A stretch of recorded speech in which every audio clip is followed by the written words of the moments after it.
আন্তর্জাতিক ক্রিকেট থেকে সাকিব আল হাসান নিষিদ্ধ হইতে পারে, কারণ তার বোলিং অ্যাকশন অবৈধ।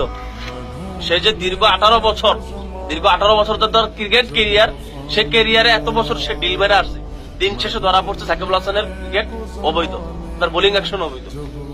মানে চিন্তা করে দেখছেন যে কি পরিমাণ শুকনা পাতা খেলে, কি পরিমাণ জুতার গাম দেন নেশা করলে যে কি এরকম অভিযোগ করতে পারে সাকিব আল হাসানের বোলিং অ্যাকশন অবৈধ। অথচ সাকিব আল হাসান এই বিশ্ব ক্রিকেটে তার ক্রিকেট ক্যারিয়ার হচ্ছে 18 বছর।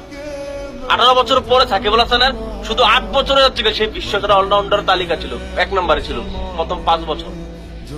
সেই ক্রিকেটাররা বুড়া বয়সে আইসা, মুরব্বী বয়সে আইসা ইংল্যান্ড ক্রিকেট বোর্ড ইসিবি তারা দাবি করছে সাকিব আল হাসানের তার বোলিং অ্যাকশন অবৈধ।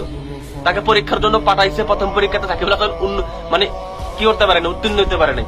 মানে আইসিসির নিয়ম অনুযায়ী তার কোন এই যে কি 15 ডিগ্রির নিচে কি নামতে পারবে না, 15 ডিগ্রির নিচে নামতে হবে সাকিব আল হাসানেরটা কি আরো বেশি নামে, যার ফলে